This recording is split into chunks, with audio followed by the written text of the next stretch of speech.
આજની ધર્મકથા. પ્રણામ.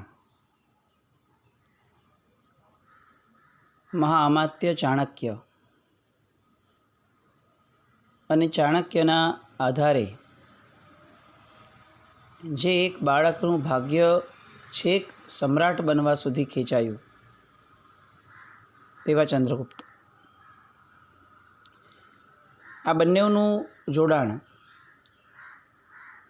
એ ભારત વર્ષ માટે એ કંઈક અનોખું અને બહુ અદ્વિતીય કહી શકાય એવા યુગનું નિર્માણ કરીને સર્જાયું. આપણે ત્યાં વિતરાગ સ્તોત્રની અંદરમાં કલિકાલ સર્વજ્ઞ બહુ સરસ ગાથા લખે છે કે એક ગીતાર્થ આચાર્ય ભગવંત અને એક શ્રદ્ધાવંત શ્રાવક, આ બંને ભેગા થાય તો કઈ વસ્તુ એવી છે જે અશક્ય બને. અને આ બંનેનું મળવું એ આ જગત માટે ને આ જૈન શાસન માટે બહુ જ ઉપયોગી બને છે. શ્રાદ્ધ શ્રોતા સુધીર વક્તા. આજે આપણે ત્યાં બંનેઓની કમી વર્તાય.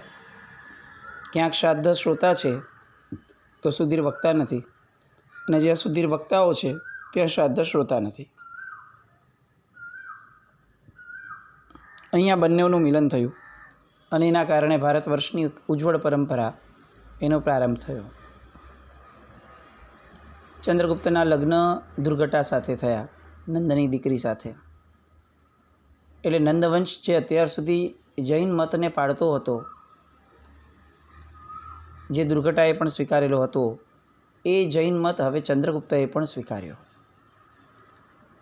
પ્રજાને હાશકારો થયો, કારણ કે બહુધા જૈન મતને પાળનારી પ્રજા અલબત્ત બીજા ધર્મોને પણ ઉચિત ન્યાય તો મળતો જ હતો.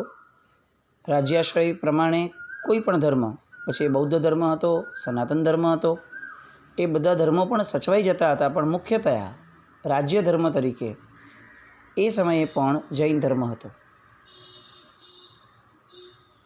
મહાઅમાત્ય ચાણક્ય, એમના પિતા જૈન, આપણે એ વાત જોઈ. એમના જીવનની અંદરમાં જૈન મત કઈ રીતે બહુ જ વ્યવસ્થિત રીતે પ્રસાર પામ્યો હતો, અને ચંદ્રગુપ્તને એમણે કઈ રીતે જૈન ધર્મની પ્રભાવકતા બતાવી અને જૈન ધર્મથી ખૂબ જ કન્વિન્સ કર્યો હતો, એના પણ પ્રસંગો આવે છે. આ આખી વાર્તાઓ લેવાનું મૂળ કારણ ચાણક્ય કે ચંદ્રગુપ્તને જાણવા કરતાં પણ વિશેષ એ છે કે એ સમયે રાજ્યમાં જૈન ધર્મ કેટલો બધો પ્રચલિત હતો અને કેટલો બધો સ્વીકાર્ય હતો. મગધનું આવડું મોટું સામ્રાજ્ય અને રાજ્યાશ્રય પામેલા અન્ય ધર્મો કરતાં રાજ્ય ધર્મ તરીકે જૈન મત હતો. એના પરથી આપણે સમજી શકીએ છીએ કે એ સમયે એ જૈન ધર્મ માટેના સુવર્ણકાળ જેવો કદાચ કહી શકાય એટલો સુંદર સમય હતો. ગઈકાલ સુધી આપણે મહારાજા પર્વત સાથે આર્ય ચાણક્યએ કરેલા વિશ્વાસઘાતની વાતો અને આર્ય ચાણક્ય દ્વારા વિષકન્યાના માધ્યમે પર્વત રાજાનું જે ખૂન થયું, હત્યા થઈ, એ અને એમનો દીકરો ત્યાંથી વિદાય પામ્યો, એ બધી વાત આપણે જોઈ. ચંદ્રગુપ્તનો રાજ્યાભિષેક થયો અને દુકાળ પડ્યો. આની પહેલાં પણ એક દુકાળ પડ્યો હતો, આપણે એ વાત જોઈ હતી ચરિત્રમાં. આ વખતના દુકાળમાં સ્થૂલભદ્રજી, આચાર્ય સ્થૂલભદ્રજી એ નાયકપણે હતા. એટલે એમણે પણ જેમ ભદ્રબાહુ સ્વામીએ કર્યું હતું એવી રીતે તમામ શિષ્યોને મગધમાંથી વિહાર કરી અને અન્ય ક્ષેત્રોમાં જવા માટેનો આદેશ કર્યો. પણ 2 શિષ્યો એ જાણીને મગધમાં જ રહ્યા. પોતાના ગુરુની ઈચ્છા છે, પોતાના ગુરુની આજ્ઞા છે, ને તેમ છતાં પણ એ બંને શિષ્યોને એમ થયું કે ના, મગધમાં રહેવું આવશ્યક છે. અહીંયા આટલા બધા શ્રાવકો છે, આપણે એમ બધા જ છોડીને વયા જઈએ તો પછી આ જે શ્રાવકો છે એમની માટે આધાર કોણ રહેશે. એટલે એવું વિચારી અને આ 2 શિષ્યો જે છે એ ત્યાં જ રહ્યા. હવે એક પ્રસંગ એવો બન્યો કે સમય વીતતો ગયો અને દુકાળ એની ચરમસીમાએ પહોંચે છે. આ બાજુ ચંદ્રગુપ્ત જે છે એને એવું લાગવા લાગ્યું કે આટલી બધી દાનશાળાઓને આટલા બધા અન્નશાળાઓને બધું જે આપણે ખોલીને રાખ્યું છે એના કારણે મગધનું જે ભંડોળ છે, મગધનો જે ખજાનો છે એ ધીરે ધીરે બહુ જ ઘટતો જાય છે. એટલે હવે પ્રજા પોતાની મેળે પોતાનું જીવન જીવે એવું વિચારી અને આવી અવળીમતી દ્વારા એણે રાજ્યમાં આદેશ કર્યો કે આપણી જેટલી પણ અન્નશાળાઓ ચાલે છે એ બધી જ અન્નશાળાઓ, ભૂખ્યાઓને જે મફતમાં આપણે બધાને અનાજ આપીએ છીએ એ બધું જ બંધ કરો. હવે પરિસ્થિતિ એવી થઈ કે મહાત્માઓ અને આપણા જૈનો મહાજનો એ તો સારામાં સારી ભક્તિ બધાની કરતા હતા, પણ તેમ છતાં આ અન્નશાળાઓ બંધ થવાના કારણે મગધની બહુ અધિકાંશ પ્રજા, રાજ્યની જે ગરીબ હતી એમાંની અધિકાંશ પ્રજા એ દુઃખ અનુભવવા લાગી. પણ આ રાજા સુધી વાત પહોંચાડવી કેવી રીતે? આ બંને સાધુ ભગવંતો સુધી આ વાત પહોંચી. પોતાનો આચાર ન હોવા છતાં આ મગધના રાજ્યના લોકોની કરુણાથી પ્રેરાઈ અને એમણે રાજાને પાઠ ભણાવવાનું નક્કી કર્યું. એમની પાસે અદૃશ્ય થઈ શકાય એવું અંજન હતું, અંજન ગુટિકા હતી. એટલે કેવું કે આંખની અંદરમાં અંજન આંજીએ એટલે આપણે કોઈને દેખાઈએ જ નહીં, એવી રીતની અંજન હતી એમની પાસે. બંનેવે પ્રયોગ કર્યો યુક્તિપૂર્વકનો કે જ્યારે ચંદ્રગુપ્ત જમવા બેસે એ સમયે આ લોકો આંખમાં અંજન લગાડી ઉપાશ્રયથી નીકળે અદૃશ્યપણે અને સીધા મહેલની અંદરમાં ચંદ્રગુપ્તનું જમવાનું જ્યાં છે ત્યાં પહોંચી જતા. અને ત્યાં પહોંચ્યા પછીથી ચંદ્રગુપ્તની થાળીમાંથી પોતે ખાવા લાગે. થાળીમાં પીરસાયેલું અનાજ ચંદ્રગુપ્ત જુએ છે કે આ ઘટતું જાય છે, પણ એને સમજાતું નથી. એ કઈ રીતે કોઈને કહે કે જો આ એની મેળે ઘટતું જાય છે, હું નથી વાપરતો, કારણ કે આ તો અદૃશ્ય છે ખાવાવાળા. ચંદ્રગુપ્તને સમજાતું નથી કે શું થાય છે. એટલે હવે કેટલી વાર માંગવું એવું વિચારીને પોતે ભૂખ્યો રહે છે. દિવસો વીતે છે, રોજનો આ ક્રમ થઈ ગયો. ચંદ્રગુપ્ત અંદરથી આખો દિવસ પીડાય છે કે આ શું થઈ રહ્યું છે મને સમજાતું જ નથી. અને પીડામાં એનો દેહ જે છે એ કૃશ થવા લાગ્યો. અચાનક આર્ય ચાણક્યની નજર ગઈ અને એમણે સામે ચડીને પૂછ્યું. 2-3 વાર પૂછાતા પછીથી ચંદ્રગુપ્તએ ચાણક્યને કહ્યું કે મારી સાથે આવું થાય છે. હું જમવા બેસું છું, થાળી પીરસાવું છું અને મારી થાળીમાંથી કોઈ ખાઈ જાય છે. ચાણક્યને થયું કે નક્કી આ કાર્ય જે છે એ કોક એવી જ વ્યક્તિ કરી રહી હશે કે જે અદૃશ્યપણે અંદર આવી શકે. અને આવી રીતે અદૃશ્યપણે આવવાવાળી જે શક્તિ જે છે એ જૈન મુનિઓ પાસે છે, આવું ચાણક્યને ધ્યાનમાં. કારણ કે ચાણક્ય પાસે પોતાની પાસે પણ આ મંત્રવિદ્યા અને આવી અંજનની પોતાની પાસે એ હતું જ.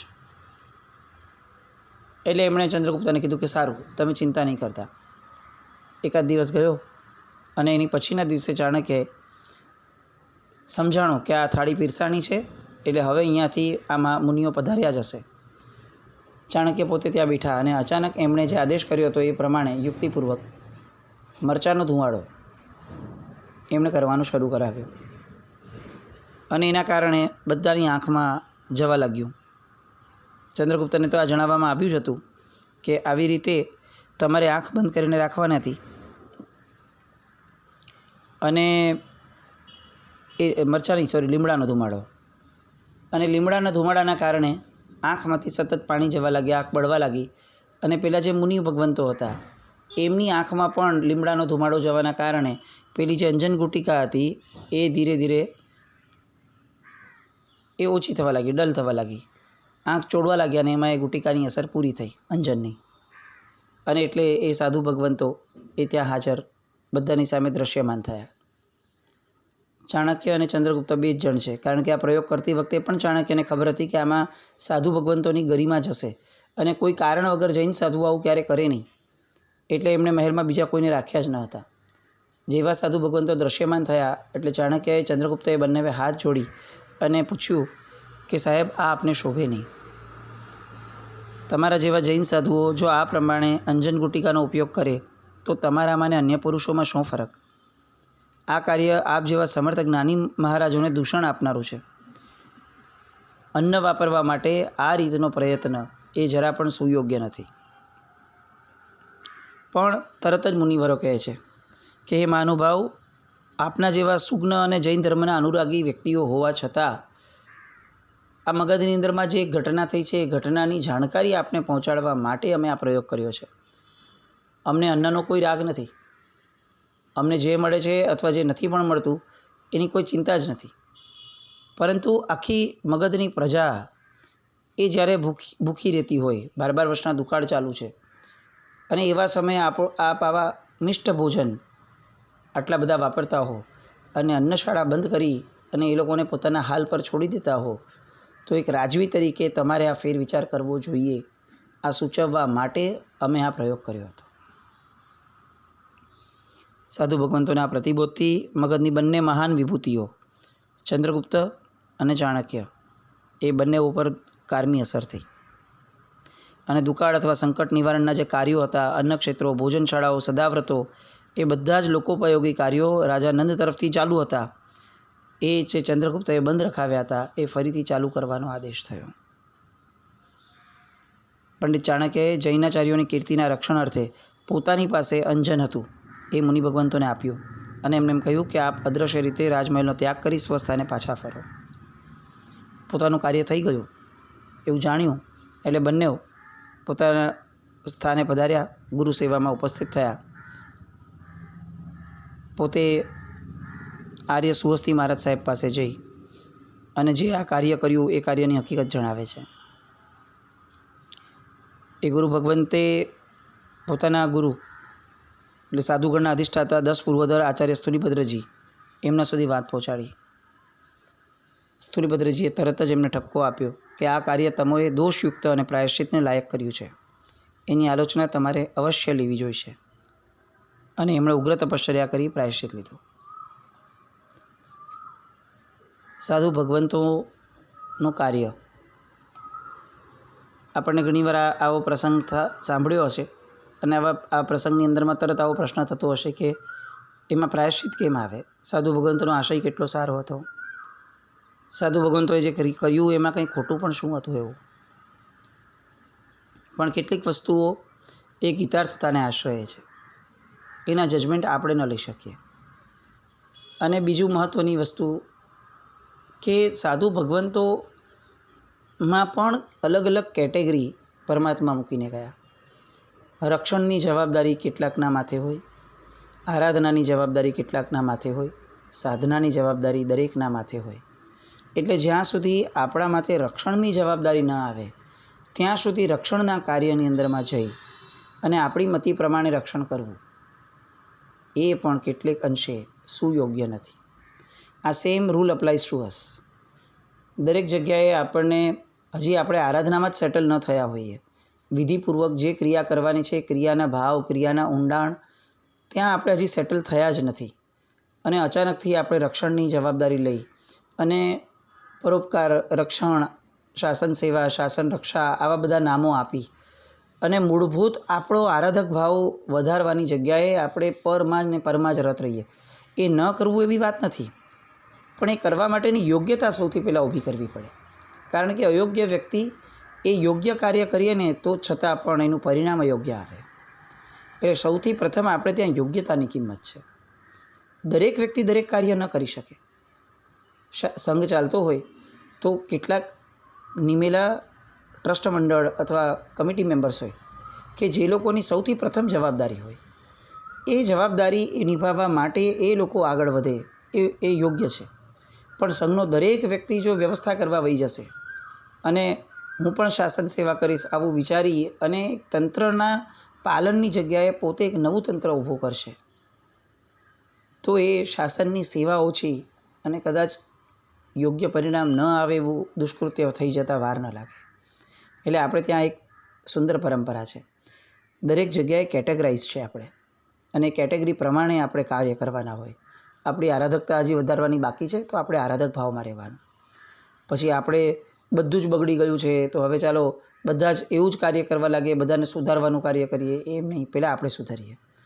કેટલાક પુણ્યશાળી છે જીવો કે જે પુણ્યશાળી જીવોનું વચન ઉત્થાપાતું નથી, એ રક્ષણના કાર્યમાં જાય, એ પ્રેરણાના કાર્યોમાં જાય, એ સુયોગ્ય છે. એટલે આવી આખી કેટેગરી જે છે એ બધી જ આ પ્રસંગ દ્વારા આપણને જાણવા મળે છે. હવે આ પ્રસંગ પછીથી ચાણક્યને એવું લાગ્યું કે આ તો મહાત્મા હતા, મહાત્મા આવી રીતે કરે આપણને પાઠ ભણાવવા માટે ત્યાં સુધી બરાબર છે, પણ આવી રીતે ચંદ્રગુપ્તનું જીવન એની અંદરમાં કોઈ આવીને વિષ ભેળવી જાય તો શું? તો એનું જીવન ટૂંકાઈ ન જાય? અને આ ભયના કારણે આ પ્રસંગ પછીથી આર્ય ચાણક્યએ ચંદ્રગુપ્તના જે રસોઈયા હતા એને બોલાવી અને જણાવ્યું કે તમારે આજથી ધીમે ધીમે નાના નાના પ્રમાણની અંદરમાં વિષનો પ્રયોગ ચંદ્રગુપ્તના ભોજનમાં કરવાનો, કે જેના કારણે રોજ થોડું થોડું વિષ ખાવાના કારણે કોઈક એના ભોજનની અંદરમાં વિષ ઉમેરી પણ દેશે તો પણ એનું મૃત્યુ નહીં થાય. બંનેનો પ્રયોગ ચાલુ થયો અને આ વાતની કોઈને જાણ ના કરી. પ્રસંગ એવો બન્યો કે મહારાણી દુર્ઘટા એ ગર્ભવતી હતા અને કેટલાક સમય જતાં એમને આવી ઈચ્છા થઈ કે હું રાજાની સાથે ભોજન કરું. આવો દોયલો ઉત્પન્ન થયો. એક પત્ની માટે પતિ સાથે ભોજન કરવું એ કોઈ બહુ મોટી ઘટના નથી. એટલે એકદા અચાનક જ એ પોતે ચંદ્રગુપ્ત જ્યાં જમતા હતા તે ખંડમાં પધારી અને પીરસ્યું અને અચાનકથી ચંદ્રગુપ્તનું પણ ધ્યાન ન જાય એવું અચાનકથી એમણે એ થાળમાંથી કેટલીક વસ્તુઓ લઈને પોતે આરોગી. ચંદ્રગુપ્તને પણ એ સમયે ક્લિક ન થયું કે પોતે જે વાપરી રહ્યા છે તેની અંદરમાં નાનો નાનો વિષનો પ્રયોગ છે. પોતે રોજ વાપરે છે એટલે પોતાને વાંધો નથી આવતો, પણ અચાનક જો કોઈ વાપરશે તો એને વિષનો પ્રયોગ ભારે પડશે, અને એમાં પણ ગર્ભવતી રાણી. એટલે જેવું વિષ ગયું એટલે તરત જ એ તબિયત બગડી અને ત્યાં ને ત્યાં જ વિષની અસર થવા લાગી. એ વિષ જીવલેણ સાબિત થયું અને હવે એ તરત જ અકળામણ થવા લાગી. ચાણક્યને સંદેશો પહોંચ્યો. તાત્કાલિક ધોરણે તે ખંડમાં આવી અને જોયું કે હવે શક્યતા નથી આમના દુર્ઘટના બચવાની. ચંદ્રગુપ્ત જોઈ રહ્યા છે, પણ ચાણક્યએ તરત જ વિચાર્યું કે બંને જીવ એનો ઘાત એકસાથે થાય એના કરતાં ગર્ભના બાળકને જો બચાવી લઈએ તો ચંદ્રગુપ્તનો વંશ જે છે એ તો કમસે કમ આગળ વધશે. અને એવું વિચારી અને તરત જ એમણે નાવિકને બોલાવ્યો, અજામને, અને રાણીનું પેટ ચીરાવ્યું, બાળકને જીવતું કાઢ્યું. અને એ જે પેટ ચીરવાની વેદના થઈ, એ વેદના અને વિષ આ બંનેના કારણે મહારાણી દુર્ઘટા જે છે એનું એ સમયે ત્યાં મૃત્યુ થયું. બે એંગલ છે. જો થોડું ઘણું પણ ચાણક્યએ આ કાર્ય કરવામાં મોડું કર્યું હોત તો બંને જીવનો ઘાત થઈ જાત. પણ આની સાબિતી પણ કઈ રીતે થઈ કે જ્યારે પેટ ચીરી અને બાળકને કાઢવામાં આવ્યું, 8 મહિનાનું બાળક અપરિપક્વ, ત્યારે બાળકના મસ્તક ઉપર કેટલાક વિષના બિંદુઓનો જથ્થો એકત્રિત થયેલો દેખાયો. એટલે જો કદાચ થોડુંક લેટ હોત તો કદાચ આ વિષના બિંદુઓ 8 મહિનાના બાળકનું શરીર શોષી લેત અને બંને મૃત્યુ પામત. પણ આ રીતે પાટવી કુંવરનું રક્ષણ થયું ચાણક્યના કારણે. તરત જ ધાવમાતાને બોલાવી અને એને આપવામાં આવ્યું કે હવેથી એનું ધ્યાન તમારે રાખવાનું. પણ એ જે બાળક હતો એના મસ્તક ઉપર જે વિષ બિંદુઓ જ્યાં જ્યાં પડ્યા હતા ત્યાં એને વાળ ન આવ્યા જીવનભર માટે. અને એ વિષના બિંદુઓ દ્વારા એનું પ્રથમ દર્શન થવાના કારણે એ બાળકનું નામ બિંદુસાર એવું રાખવામાં આવ્યું. આ રીતે બિંદુસારનો જન્મ ઈસવીસન પૂર્વે 315માં થયો. આ ઐતિહાસિક ઘટનાની નોંધ જૈન ગ્રંથોમાં પણ આ રીતે જ છે, અને અજૈન ગ્રંથોએ પણ બિંદુસાર જે છે એના જન્મની જે ઘટના છે, પ્રસંગ છે, એને આ રીતે જ વર્ણવ્યો છે. હવે આ બાજુ સિકંદરનું મૃત્યુ થાય છે, સેલ્યુક્સની સાથે સંધિ થાય છે. અલગ અલગ જગ્યાઓએ ચંદ્રગુપ્ત અને સેલ્યુક્સ જે છે એની વચ્ચે સંધિના અલગ અલગ નિયમો થાય છે. અને એમ કરતાં હિન્દુકુશ પર્વત સુધી ચંદ્રગુપ્તનું રાજ્ય પ્રવર્તાયું. હિન્દુકુશ એટલે અત્યારનું જે અફઘાનિસ્તાન છે તે. બેસિકલી જે લોકો સેલ્યુલક્સના લોકો હતા, સિકંદરને એ લોકો એ જે પ્રાંત હતો એને ભારતીય કોકેસસ કહેતા હતા. એમાંથી નામ અપભ્રંશ થતાં હિન્દુકુશ આવું નામ પડ્યું છે. હિન્દુકુશ આજે પણ આપણે જોઈ રહ્યા છે કે તાલિબાની લોકોના હાથમાં જે અફઘાનનો પ્રદેશ છે એ મૂળમાં ચંદ્રગુપ્ત રાજાનો આધિપત્યવાળો પ્રદેશ, જ્યાં જૈન ધર્મ ખૂબ ફૂલ્યો ફાલ્યો હતો, એવો એ પ્રદેશ. આજની પરિસ્થિતિઓ જોતાં આપણને વિચાર પણ ના આવી શકે કે અહીંયા ક્યારેક કોઈક હિન્દુ રહેતું હશે અને એનાથી આગળ વધતા અહીંયા કોઈક અહીંયા જૈન રહેતું હશે, પણ ચંદ્રગુપ્તના સમયની અંદરમાં જે સમ્રાટપણું એણે ભોગવ્યું તેનો એક છેડો છેક અફઘાનિસ્તાન સુધી જતો હતો. આ પછીથી બિંદુસાર આવ્યા હતા અને આર્ય ચાણક્યના સમયની અંદરમાં એમણે પણ જે વિસ્તાર કર્યો રાજ્યનો, એના ઉલ્લેખમાં આવે છે કે છેક આ બાજુ સિંહલ દ્વીપ એટલે કે શ્રીલંકા સુધી આખો ને આખો ચંદ્રગુપ્તનો વિસ્તાર પહોંચ્યો. એટલે શ્રીલંકા પણ આર્ય ચંદ્રગુપ્ત અને આર્ય ચાણક્યના સમયની અંદરમાં શ્રીલંકા પણ આપણા ભારત વર્ષની અંદરમાં રાજ્યમાં તંત્રમાં આવતું હતું. અને આ બધી જ જગ્યાઓએ જૈન ધર્મ ખૂબ સરસ રીતે ફૂલ્યો ફાલ્યો હતો, કારણ કે રાજ્યાશ્રય પામેલો ધર્મ હતો આ. એટલે આ આખું સરસ મજાનું ચાણક્ય અને ચંદ્રગુપ્ત એ બંને દ્વારા ભારત વર્ષનું થયેલું કલ્યાણ, જૈન ધર્મનો થયેલો પ્રચાર, એની આ સુંદર મજાની બધી વાતો. હવે આ બિંદુસાર જે છે એના જીવનમાં આર્ય ચાણક્ય કઈ રીતે રોલ પ્લે કરે છે અને આર્ય ચાણક્યનું મૃત્યુ કઈ રીતે થાય છે. કારણ કે ચંદ્રગુપ્તના મૃત્યુના પછીથી 15 વર્ષ સુધી આર્ય ચાણક્ય જીવતા રહ્યા અને 15 વર્ષમાં બિંદુસારને બહુ જ સારી રીતે એમણે સાચવ્યા, મગધને બહુ સારી રીતે સાચવી. પણ કેટલીક ઘટનાઓ પાછળથી પોતાની મેળે એક કાળનું ચક્ર કેવી રીતે ફરતું હોય, દાયકાઓ કઈ રીતે બદલાતા હોય એ પણ દર્શાવે છે. આર્ય ચાણક્યના જીવનની અંતિમ ક્ષણોની વાતો અને બિંદુસારના જીવનની પ્રારંભિક વાતો, એ વાતો માટે આવતીકાલે ફરીથી મળીએ. જીને આજ્ઞા